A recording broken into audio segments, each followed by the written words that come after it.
Ok, Sonia, donc tu es maintenant en état d'hypnose et juste avant l'induction, je t'ai donné le sujet afin que tu puisses profiter justement de ce moment de l'induction pour commencer à te connecter à l'information. Donc, le sujet de ce soir nous a été proposé par Isabelle, hein, puisque j'avais proposé à la communauté de proposer justement des sujets d'enquête. Donc, je les ai parcourus rapidement, puis c'est celui-là qui m'a sauté aux yeux pour ce soir. C'est comme ça.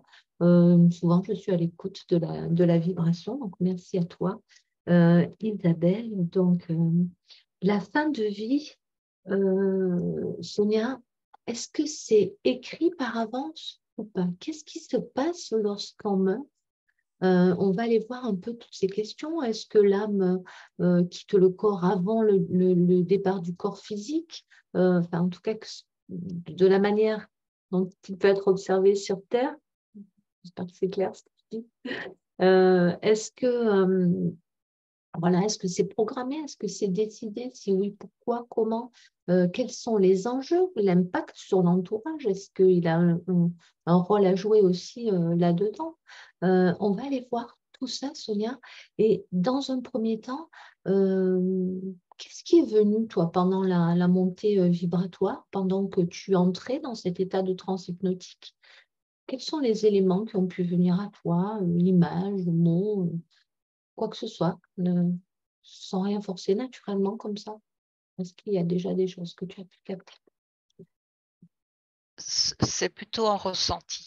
C'est comme une grosse vague de tristesse qui m'a submergée Mhm. et c'est très confus parce que c'est autant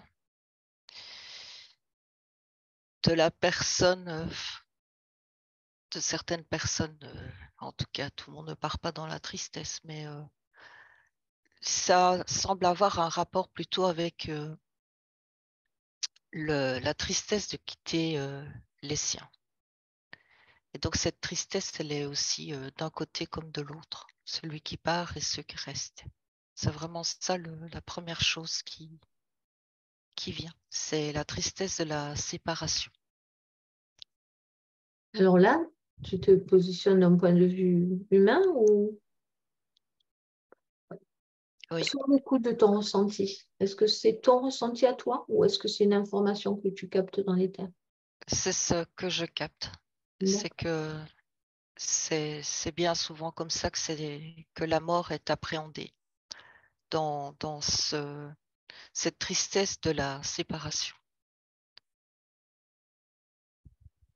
Et autant, tu vois, d'un côté comme de l'autre, celui qui part pense être séparé des siens et ceux qui restent voient la personne qui part et c'est vécu, c'est le point commun entre ceux qui partent et ceux qui restent. C'est cette transition de la séparation.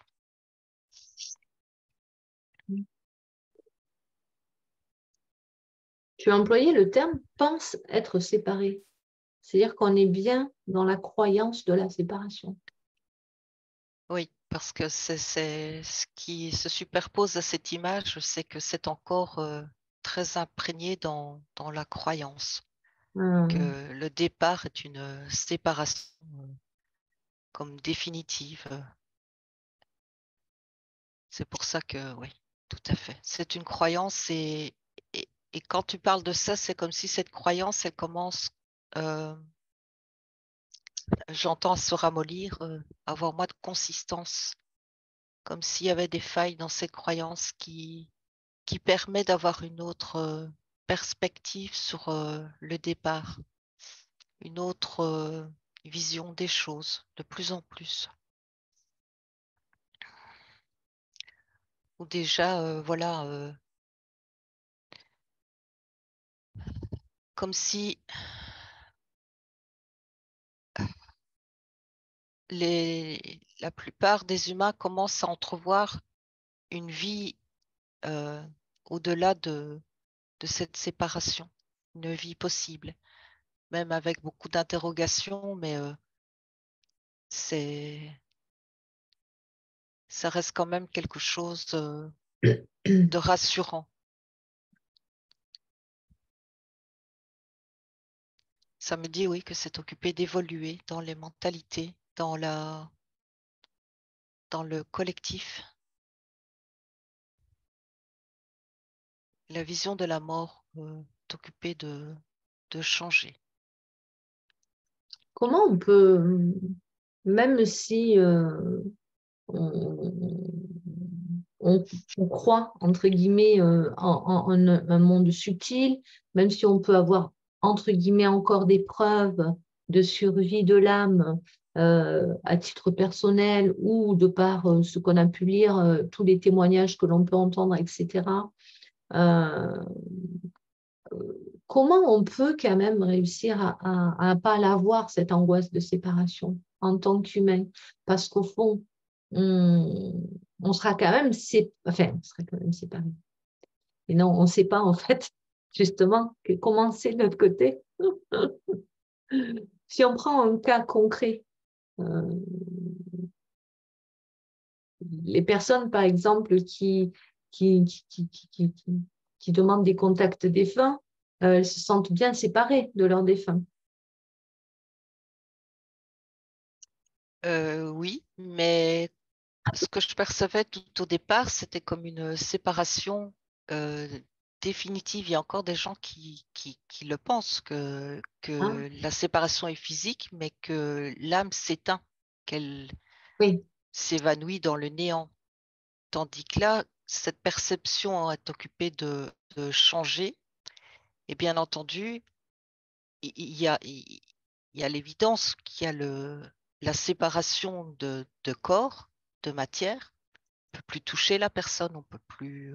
Enfin, il y a plus cette dimension du tangible, mais on, on- on peut l'imaginer vivre ailleurs, même si c'est rempli de beaucoup de points d'interrogation, c'est ce que je perçois.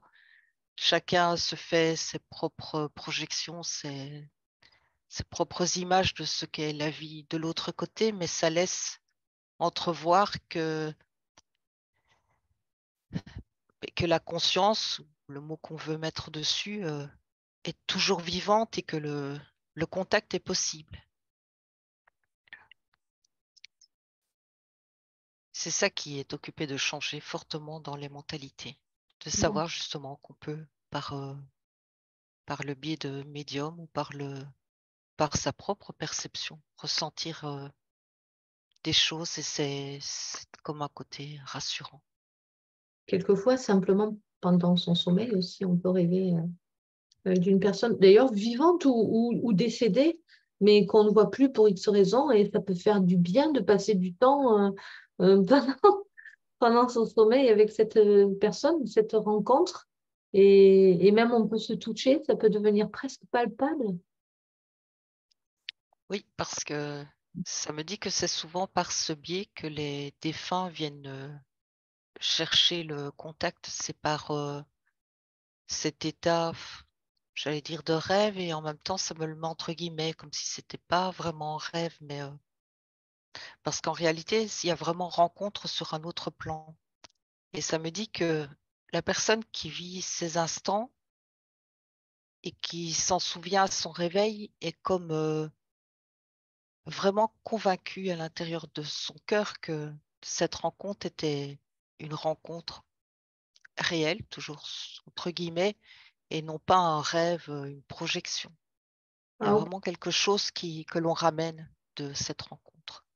Oui, il y a quelque chose de si fort que ça le rend. On dit, oh, j'ai rêvé, mais j'ai vraiment l'impression d'avoir vécu, quoi. Parce qu'on ressent dans son cœur, comme si on avait rencontré vraiment la personne, quoi. Oui, exactement. Ça peut Et déterminer, pardon, ça peut même déterminer son humeur au réveil, quoi. oui, et puis ce que je perçois, c'est qu'on peut être simplement, ça peut être simplement une rencontre furtive, l'impression d'avoir croisé cet être cher, mais ça peut être aussi beaucoup plus impactant à partir du moment où on revient avec une phrase ou un message, un mot, ou j'entends même des clés. comme si ça pouvait, les échanges pouvaient nous apporter oui, des clés de compréhension et d'apaisement. Est-ce que de là où tu te trouves, tu pourrais capter une information précieuse qui consisterait à donner peut-être une technique ou une façon de faire peut-être pour avant de s'endormir, pour essayer de tenter de générer cette rencontre pendant le sommeil? Est-ce qu'il y aurait quelque chose qui pourrait être mis en place?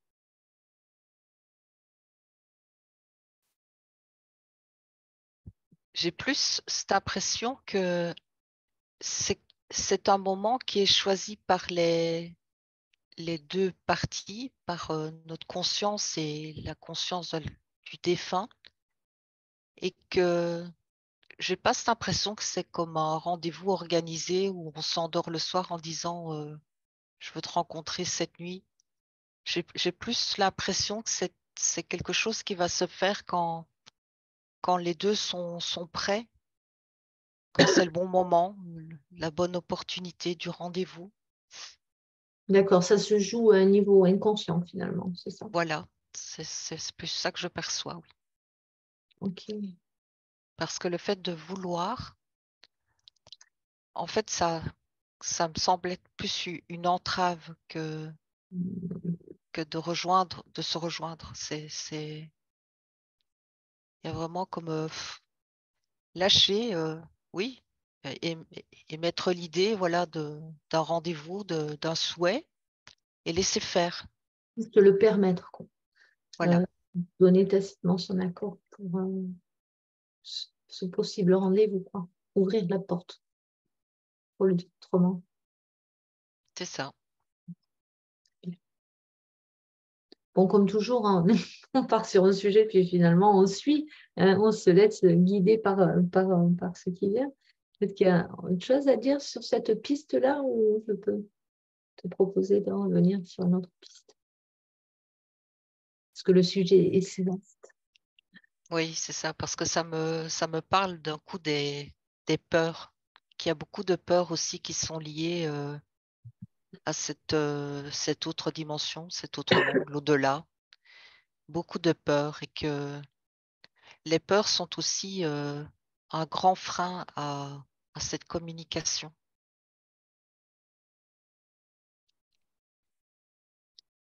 Peux-tu citer, ces peurs? Sur Ce sont des peurs, par exemple, euh, là je vois une dame qui a perdu son mari et qui pense beaucoup à lui et qui attend des signes. Et en même temps, c'est très contradictoire, mais c'est comme si les signes qu'elle perçoit lui font peur. Et il y a quelque chose qui est en combat en elle, avec cette envie de recevoir, et en même temps, c'est comme si elle faisait barrage par sa peur. Et elle finit par ne plus les voir, ne plus les sentir. Et puis, ça mène de la confusion dans sa tête. Elle ne sait plus trop ce qu'elle attend. Enfin, ça, c'est un cas précis. Mais mmh. en règle générale, la peur, ça me dit aussi, c'est comme si la peur mettait un voile devant les yeux, nous empêche de voir, Mmh. de ressentir. C'est la peur de quoi? La peur de l'inconnu et toutes les légendes, tout ce qui a pu être entendu autour de ça. Les fantômes, les maisons hantées, je ne sais pas, tout ça là qui se mêle. Oui, bien sûr, il y a tout cet aspect-là, oui, mais qui a été aussi amené, hein. C'est un peu comme si on nous fait peur à travers les films, enfin, on nous fait peur pour empêcher aussi quelque part d'aller chercher des informations et des contacts, et c'est même plus profond que ça. C'est pour maintenir cette peur de la mort. Parce que si on ne sait pas ce qui se passe de l'autre côté, on finit la vie dans la peur, à l'approche de cette mort. Et quelque part, ça sert des intérêts involutifs, j'entends. Donc, cette histoire de mort et de séparation, finalement, si je prends en raccourci, du coup, parce que ça va vite là dans ma tête, ça ferait partie du jeu matriciel de Tout à nous-mêmes, fait. encore et toujours dominés par la peur. Oui, exactement. C'est enfermé, c'est nous empêcher aussi de penser qu'il y a d'autres dimensions, qu'il y a un monde invisible et parce qu'il s'y passe beaucoup de choses. Et il est mieux de nous mettre des œillères pour que on ne cherche pas à savoir, à comprendre. Donc, si tu as peur, mais tu vas pas voir. Tu cherches pas à savoir, tu restes dans les croyances, qui sont là. Et, enfin bon, et encore là avec le mot croyance, les croyances sont fort Oui. différentes d'un pays à l'autre, d'un continent à l'autre. Mais tu restes enfermé dans des croyances. Parce qu'il est bien certain que si on était convaincu vraiment à 2000% de ce qu'il y avait après la mort, on vivrait différemment. Et ça ne serait pas pour arranger les forces involutives qui cherchent à nous maintenir dans de basses Oui, fréquences. exactement. Et puis, ça me dit que notre vie serait complètement différente si nous n'avions pas peur de la mort, de ce passage. Mm. Déjà, beaucoup de maladies n'existeraient pas. Mm. Il y a, c'est comme si, oui, la vie était tout à fait différente puisqu'il n'y a pas cette peur. Donc, on vit à l'instant présent, on ne se projette pas, on ne projette pas des scénarios Catastrophe. de vieillesse dans la maladie, dans la souffrance. Et tout ça aussi, ce sont des croyances qui sont entretenues sur le sujet de la mort, de Ouais. l'approche de la mort. Mm. Et ça me montre qu'on peut soi-même induire un scénario, je ne sais pas comment dire, enfin moche, quoi, de fin de vie, parce que cette approche de la mort, ben, tu vois, là, on me montre une image, là, c'est comme si tu freinais les cas de fer, là, tu veux pas y aller, tu émets une résistance. Donc, tu amènes du stress, des peurs, ça peut tourner à la maladie. Donc, est-ce que tu es en train de percevoir qu'en fait, on peut créer, tout comme on est créateur de sa vie, finalement, on est créateur de sa mort également, en, en s'imaginant justement ces scénarios-là. Oui, tout à fait. Est-ce qu'une personne qui est par exemple terrorisée à l'idée de mourir dans d'atroces souffrances, elle va forcément mourir dans d'atroces souffrances? Alors, je fais Non, un oui, oui. gros schéma, hein, je le fais exprès. Oui, bien sûr que c'est pas aussi simple et qu'il y a beaucoup de paramètres qui entrent en jeu aussi sur j'entends des contrats ou un objectif de vie où certaines âmes choisissent de passer par des épreuves en fin de vie, Ah, mais pas toutes. Et il y a l'idée aussi de préparer son départ. mhm. Et pour ça, en se libérant un maximum justement de toutes ces croyances, en se libérant de tous nos fardeaux de vie. Et ça me parle de choses à régler au niveau familial ou amical, enfin en tout cas avec nos relations, de façon à pouvoir partir le plus possible, le cœur léger, en paix avec soi-même, avec les autres. C'est dans ce sens-là, je dis préparer sa mort, c'est-à-dire oui, vraiment s'amener soi-même, s'alléger, pour s'amener le plus possible de douceur.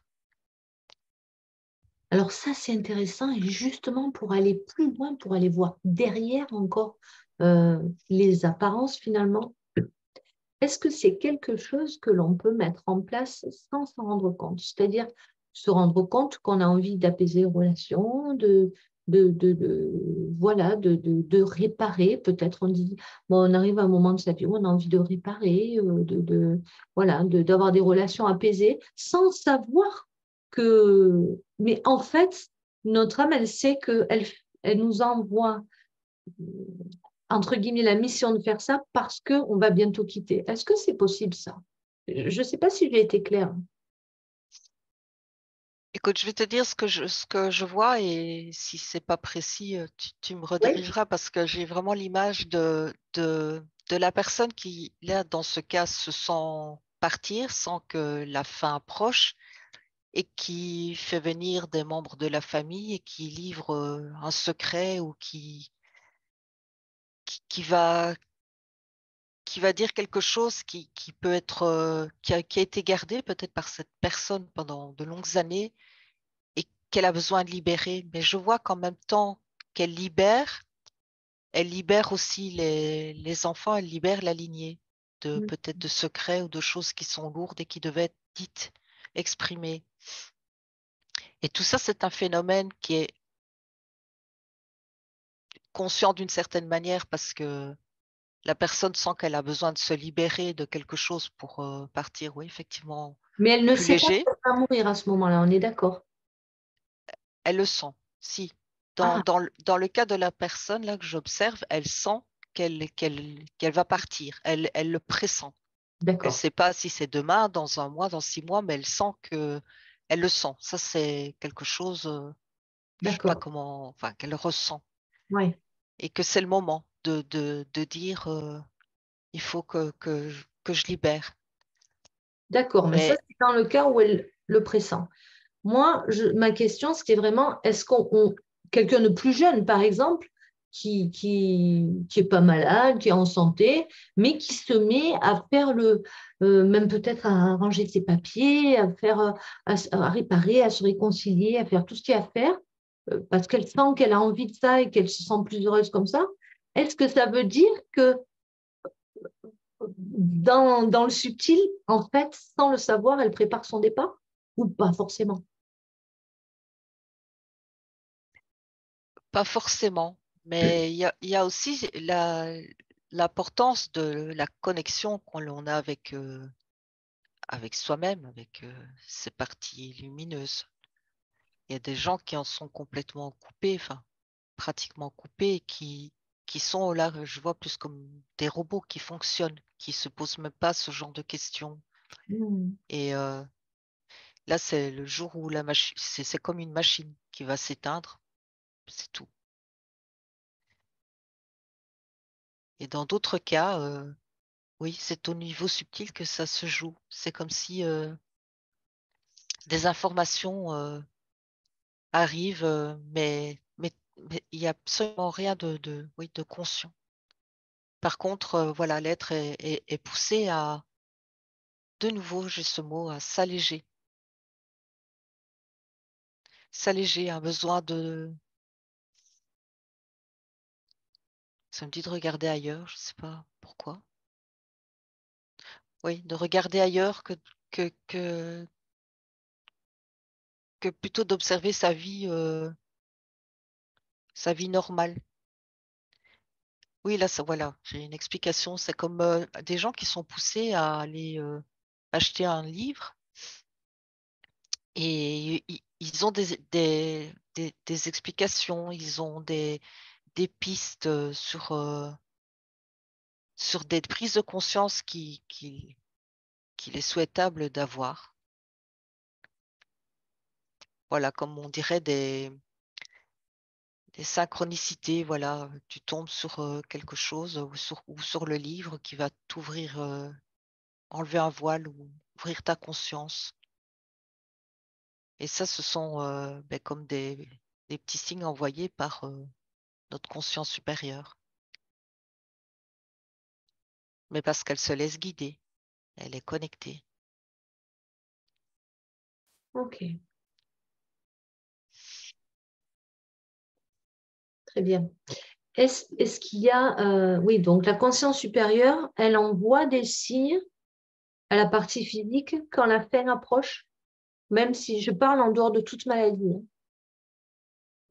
Si on va avoir un accident dans 3 jours, je ne sais pas, est-ce que la conscience supérieure envoie forcément des signaux, pas pour nous prévenir et nous empêcher, mais pour qu'on comprenne que la fin est là. Alors, on saura les voir ou pas, mais est-ce que des signaux sont envoyés d'une façon ou d'une autre? Oui, moi je le vois. Je vois, c'est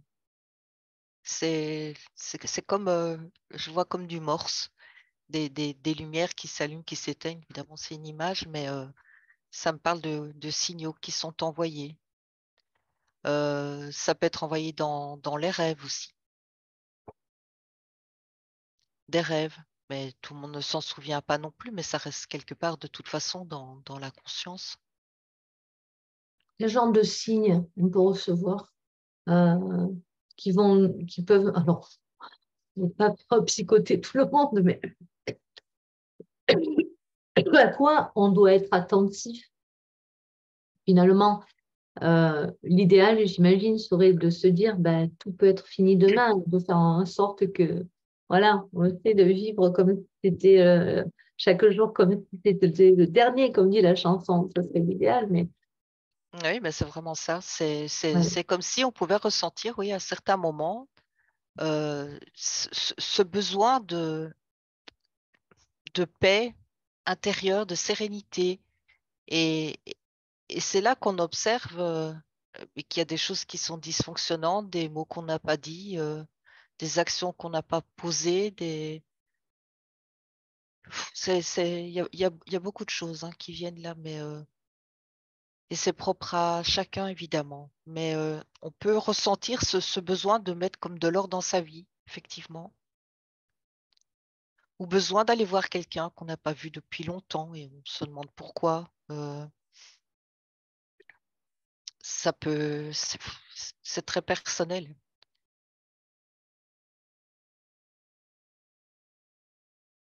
Et même dans des cas, je vois oui, d'accidents, peut avoir un accident brutal qui fait que tu n'es pas du tout préparé à l'éventualité d'une mort, quoi. Tu es jeune et voilà, tu as un accident. Mais ça me montre que il y a eu comme des signes. Maintenant, ils sont perçus ou pas perçus, ça dépend de la personne. L'entourage aussi aurait pu il y a des témoignages où l'entourage se dit a posteriori, ah mais oui, on aurait dû s'en douter, il s'est passé ceci, il s'est passé cela. Dans certains cas, Mhm. justement, des personnes qui sont quand même connectées à cet espace subtil, a posteriori, ils se disent, ah ben oui, mince alors. Oui, mais en même temps, ça me dit que c'est de nouveau euh, retomber dans une croyance parce que ça engendre évidemment de la culpabilité et ce qui peut rendre l'entourage malade. Euh, c'est encore un fonctionnement, mais Alors moi, dans le cas que je cite, c'est le contraire. Ça les a mieux aidés à accepter puisque ça leur a donné à leur sens une preuve indéniable qu'il existe quelque chose, parce qu'ils ont été prévenus avant, ils ont eu beaucoup de signes aussi après. ok, d'accord, je l'avais pas perçu comme ça. Ok. Oui, mais en même temps, j'entends quand c'est l'heure, quoi. Il y a presque quelque chose de d'écrit, comme Alors de justement, voilà, défini. parfait. Justement, je voulais y venir. Est-ce que vraiment, on a tous une deadline? Ah oui, on en a tous une deadline, mais est-ce qu'elle est écrite noir sur blanc le, le 13 février à telle heure? Tiens, pour ça, je me fais flipper toute seule. Pourquoi j'ai dit le 13 février? Euh, c'est écrit et ça ne sera pas un autre jour à une autre heure? Est-ce que c'est incontournable? Comment ça se passe? Est-ce que ça dépend des cas? On est vraiment curieux de savoir ça. Mais je revois toujours comme un papier où il est mis contrat. comme si c'était défini. Par contre, on peut Prends le coup. partir. Oui, vas-y. C'est pas très clair ce que je perçois. Parce Alors, que, oui, continue. oui. Continue. C'est comme si je voyais qu'il y avait une date. C'est marrant. C'est marrant. Le parallèle est marrant. Une date de péremption, si tu veux, une date limite, Comme où un policier. à, à ce moment-là, c'est comme si c'était vraiment la fin du contrat. C'est l'heure du départ.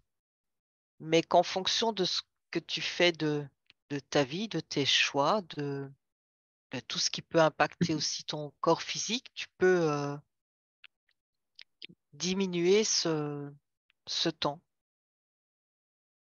Ok, donc tu as une capitale. En fait, c'est en termes d'années, alors peut-être.